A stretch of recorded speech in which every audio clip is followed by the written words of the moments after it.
একজনের যদি চেষ্টা, ভবিষ্যতে কিছু করার ইচ্ছা এবং শেখার ইচ্ছা থাকে, তাহলে কিন্তু সে ঠিক একটা জায়গায় দাঁড়াতে পারে। আমার কাকু একবার বলেছিল যে যারা পড়াশোনা পারে তাদেরকে পড়িয়ে কি লাভ, মানে তারা তো পারে, যারা পারে না তাদেরকে শেখানোতে, মানে তাদেরকে শেখাতে পারাতে অনেক বেশি লাভ। একদম ঠিক কথা।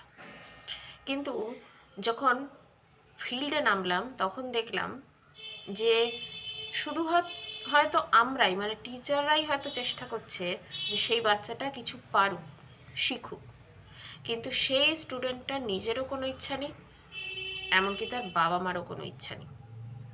তার বাড়ির লোকরা চায় যে ছেলেটা মিরাক্কেল কিছু করুক বা রেজাল্ট খুব ভালো করুক, কিন্তু তার পিছনে খাটতে মোটেই চায় না।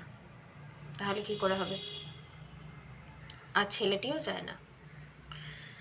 তাই যে কোনো মানুষের, সেটা শিক্ষার্থী হতে পারে বা অন্য কোনো কিছুতেই, সাকসেস তখনই মিলবে যখন তার নিজের চেষ্টা থাকবে, ইচ্ছা থাকবে, কিছু হওয়ার ইচ্ছা থাকবে, মানে খিদে থাকবে, আর সে শেখার জন্য আগ্রহী হবে, মানে শিখতে চাইবে আর কি।